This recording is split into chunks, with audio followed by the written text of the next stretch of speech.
Good evening. This is a sit and talk, in part because it was rainy all day and I couldn't get to this. And I did share a Valentine's Day luncheon with Holly. So that's where I am. There's been an issue that I wanted to talk about for several days, and it's going to go on past today. So it's timely, almost no matter when you mention it.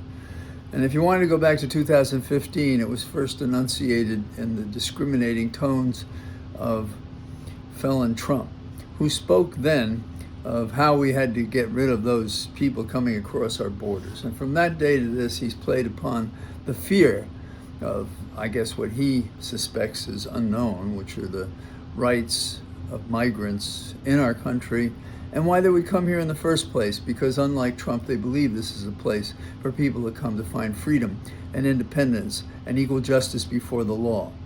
But none of those values are Trump's, and it's reflected in his immigration policies. Recently, we have seen the attacks on migrants and their seizure, and we're sort of kept in the dark as a government as to what exactly they're doing, except for the fact that they want to send these people to Guantanamo Bay. And they passed some legislation in the first days of the Congress in January that they think enables them to do what they're doing. In my experience on the Hill, sometimes legislation comes out that says what the people want to hear, but the authors of the legislation, in this case the Republicans, but there are some Democrats who failed us and cowardly supported it, they passed an immigration bill.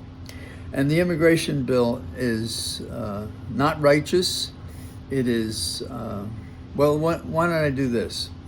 Let me talk to you first about what rights does a migrant have in America, if any. That would mean the U.S. Constitution applies, if they have such rights. And the thing that is lost in the public debates when people say, oh, we'll pass legislation to do something, name it, Roe v. Wade, immigrant rights, immigrant laws, or what. A statute's not the same as a right. A statute is a product, you would say, of representative laws that the people want. A right, a constitutional right, is a right that one individually can assert against the mass, against everyone else. I have a right to remain silent if you tell me, or I have reason to believe that you intend to use what I have to say in a criminal proceeding. I have a number of other rights. I can, I have a right to be presented with charges if you have charges against me. Life is not supposed to be Kafkaesque, which is one of the reasons why the book is so popular, because it's not a wandering among possibilities that do not occur. It is an all too frequent reminder that government ain't fair. Pardon me for those who hate contractions or using the term hate. So, a surprise to the Trump administration, and I made a couple of notes, so forgive me for looking down, might be evoked, called upon, asserted, even though you are an immigrant. Now, most rights as citizens we have. So, too, do undocumented immigrants who are not citizens. Because the Constitution, as various uses of the words, talks about a person or a people, not a citizen. Now, among the rights citizens have, and among the rights persons have, and among the rights migrants have, are freedom of religion and speech, even though they were not born here. They have a right to due process. And that word that you hear tossed about, and people say it, particularly lawyers, as if you know exactly what it is basically fundamental fairness. If I charge you with an offense, I spell it out. And you get a chance to rebut it. And we get a give and take on it so that the outcome is fair. Now, if I just do something to you and you don't understand it, well, that's very different. Also, equal protection under the law, something that we've seen more rarely applied since 2015, because the Republicans, under the leadership of Trump and his corrupt minions, do not believe we're all equal. They make no bones about it. They tell us all the time. They treat people all the time. Now, is it only white males? Well, certainly that's in their hierarchy, but it's also people who are wealthy and persons who are in the inside set, and they're in the, if you will, plutocrats and political class. And you've seen that. So you have data points to know that that is how our government is working right now. Now, interesting, given this Supreme Court, the one we have now, with 6 offenders, if you will, of our Constitution, heavily influenced by the Federalists and several chosen by Trump, bring us to the point where we wonder what the Supreme Court would do today. So let's take a walk down memory lane in a case Rasul v. Bush, R-A-S-U-L, which is in 2004. The Supreme Court decided that our courts could consider a habeas petition challenging the confinement of Rasul at Guantanamo. Now let me draw this back. Habeas, let us have the body. So if you are put in custody and you say, what are you holding me here for? I didn't do anything. You have no evidence of it. This charge doesn't apply to me. I was in another place, etc., etc. Release my body. Okay, so in the case of Guantanamo, saying you have no proof and you haven't charged me with any kind of terrorism by which you could rightly keep me or not. And so Rasul brings a habeas petition, and the court says, well, you have a right for us to consider that. So that was a 6-3 decision, and it was written by Associate Justice Paul Stevens. Now there's another case just a couple of years later, Hamdan v. Rumsfeld, and that's 2006. A bodyguard and a chauffeur for Osama bin Laden, he was tried and convicted by, get this, a military tribunal. Now, our Constitution is written and the different powers are divided into articles. And in Article 3, we have the definition of a court. A military tribunal is not an Article 3 court.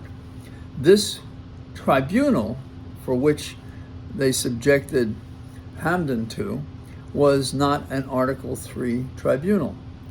And 5-3, the court decided the president had no authority to establish these military tribunals in order to enforce prosecutions against alleged terrorists. So, and the tribunal that they had on top of it did not comply with the Uniform Code of Military Justice. So he still had a chance elsewhere to question his detainee status, and that is one of the pivots that reinforce the notion that as a migrant, even a terrorist, has a right to have the correct tribunal.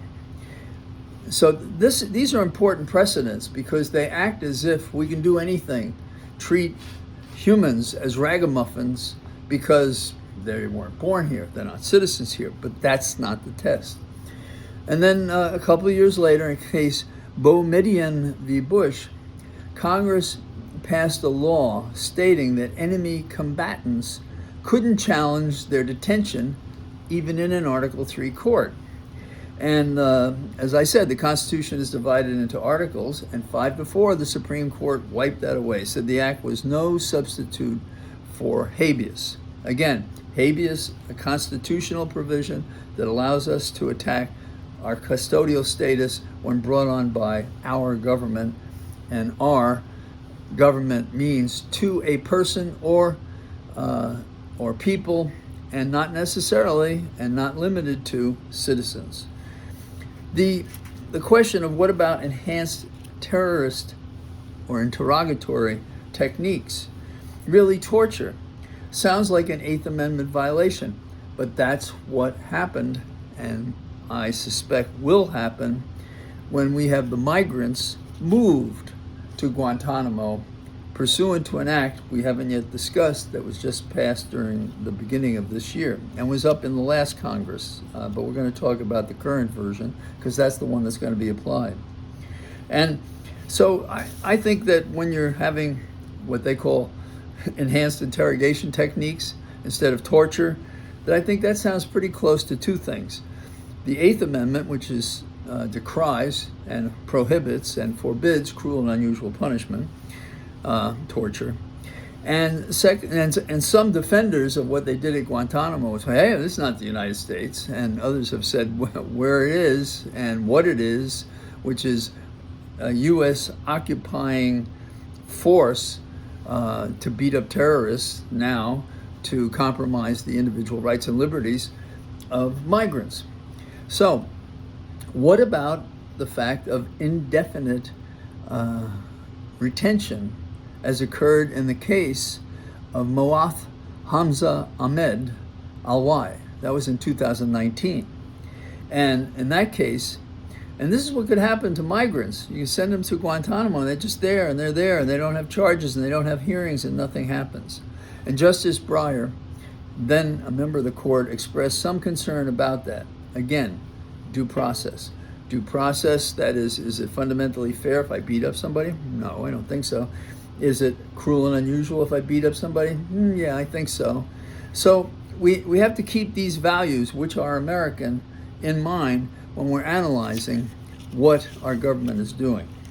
So now it's very interesting, since these cases involve terrorism, and they're difficult cases because our natural affection, if you will, our natural reaction is, as a government certainly, is they don't have any rights, forgetting that you and I, we came from a line of people that didn't start here. They started someplace else. Probably, in my case, mostly Irish, Italian, Jewish, German, all sorts of things, going all the way back to Native Americans who were here and were treated perhaps more consistently cruelly over an extended period of time than any other group. I haven't examined that, but it just feels that way, doesn't it?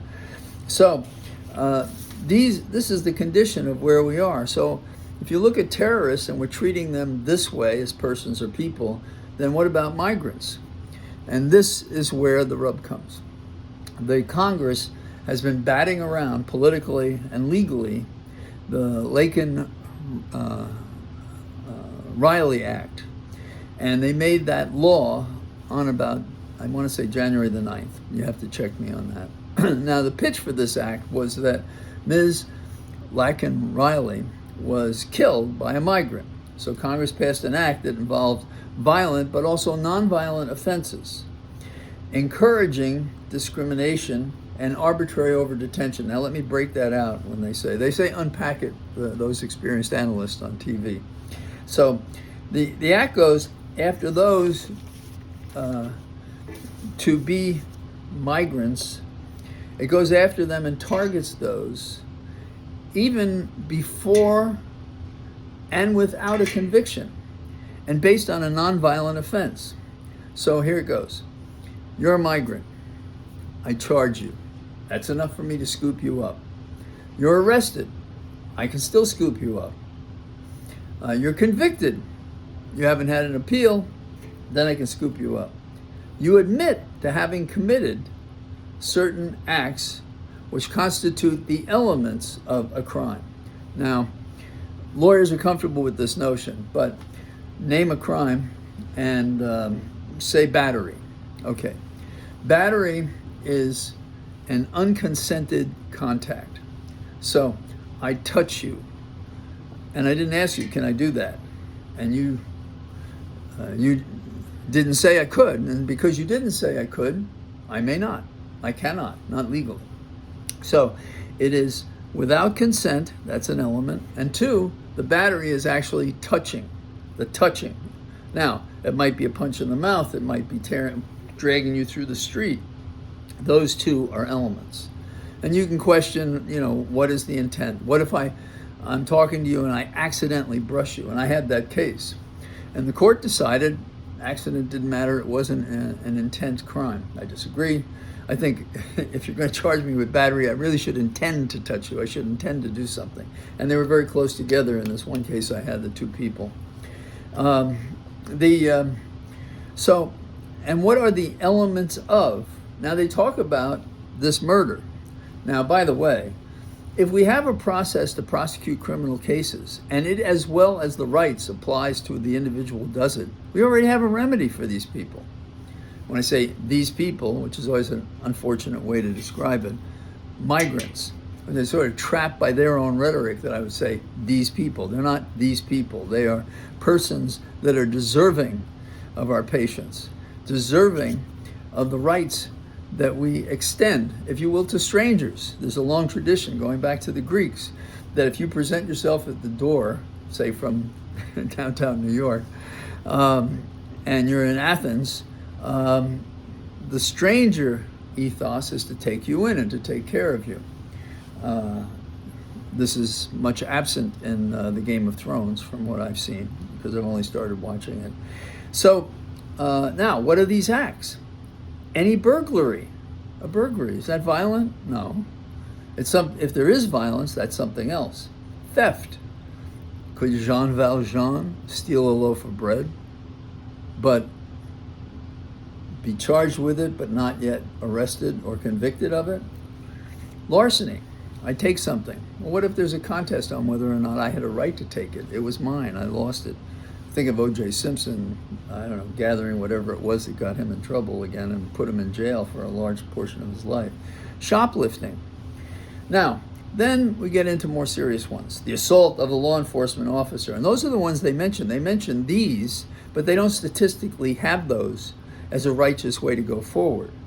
And you have to consider what they allow to go on. And the closest it comes to the Riley Act case is that if you have the elements of any crime that results in death or serious bodily injury. Okay, so you accuse me of murder, but it's self-defense. The person pistol whipped my wife, turned on me.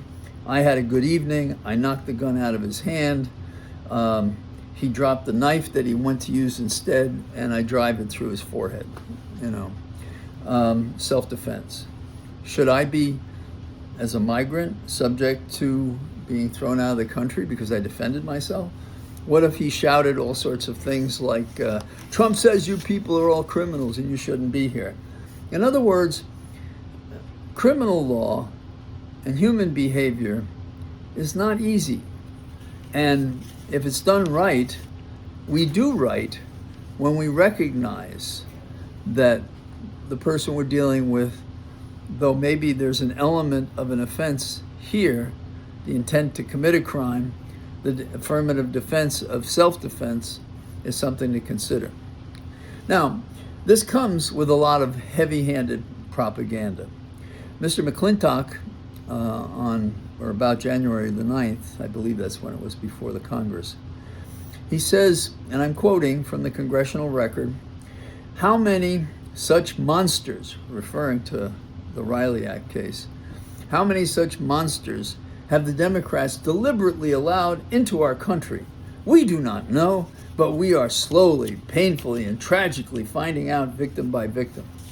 Now, if you look at where they want to put migrants, Trump and his misguided, discriminatory associates, they want to put them at Guantanamo.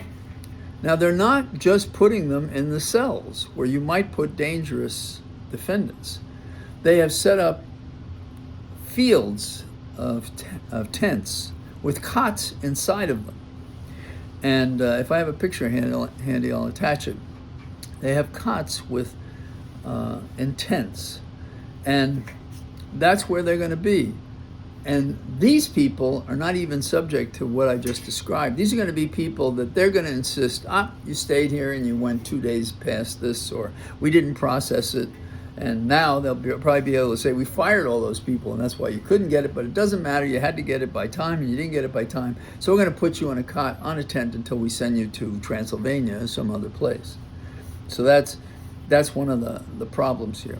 Now, Congressman Raskin, when they were introducing the bill in the House, again, it was the second chapter of the same bill, he said, under this bill, one who is mistakenly arrested for shoplifting, which is what I had been talking about, is any one of these examples, would be detained and deported even if the charges are dropped and even if the police admit the arrest was mistaken. So we've been hearing the term pretext for the current Justice Department seeking the dismissal of a case against the mayor of New York because, we want him to help us with the immigration problem. And the other one is, but there's an election coming, and we do it after the election. So we dismiss the case against him without prejudice to bring it back. Talk about a crooked deal. And so this is kind of the reverse, although we're going to punish the migrants. That is to say, if we could just sort of weasel word anything that sounds like a crime, we can clean our hands. If you didn't show up on time, we take care of you that way. We don't care what it does to the family, the people left behind, the positions you hold, how it affects our economy, anything. My brand new representative in Congress, a Democrat, by the way, he supported this bill. He supported this bill that compromises migrants. What is wrong with him? Now, his predecessor, Congresswoman Wexton, she opposed it because this was brought up in the last Congress and she voted against it. Which congressperson do you think I want representing me? Now, she had a very serious illness, and believe me, my heart goes out to her, and we were very proud of her service. And she served even when somebody else might have resigned earlier. She just didn't run for office again. But she worked until the last day that she could, and she had mechanical devices that allowed her to speak because her disease compromised her ability to communicate. That is courage under pressure. That's the kind of person we want in Congress. Now, the courage that we seek is the courage to do what? To respect and enforce these rights. And this is not something that is, the congressman that we currently have said, he signed on to this because it was a messaging bill. Whoa. It's not messaging. This thing has teeth, and it's going to cut into the bone marrow of these individuals who are migrants, who probably should remain here and would continue to be the productive citizens they have been. When you can only cite one case for a proposed bill, does that mean that we should apply this as if we have rampant criminal behavior by migrants as opposed to quote citizens who are here, not just persons or people? So they're putting migrants in that Cuban hellhole, Guantanamo Bay. And this is not just messaging. It's not. It is unlawful, unconstitutional, un-American imprisonment because they are who our parents and grandparents were.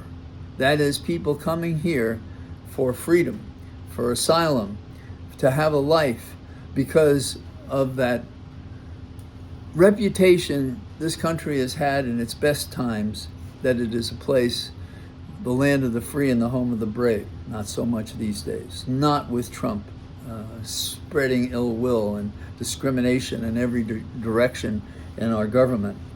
So what we have to do is, and mark my words, if we don't deal with this, they'll be coming for some other group next, and on and on. And there's that old story from the dictator of Germany who won them over, is covered on magazines, and then his real face appears. And if anybody had read what he wrote, they would know it would appear. And we have so many data points, with or without writing, involving Trump, and we still act like, he's just doing such and such. And then we have these gremlins run out there and tell us it's okay. So what do I have to say in conclusion? Understand what's going on so that don't just trust me, read what you can. Don't overdo it. Don't get depressed or upset about it. It is what it is, and we have to cut through it. And one of the best ways to do that is to understand what's really going on. And so I've devoted this time, in part because it was raining so much, but also because it's been on my mind. And every day there is something about migrants that strikes me as unfair. My uncle-in-law came from Peru. His family apparently was well regarded, and there was some wealth in the family. And when his father died, because he had certain gifts, Jack, the rest of the family actually wanted to kill him to take it away. So he literally fled Peru for his life. He came here when, if you went into the armed services during World War II, you got citizenship, and he did that.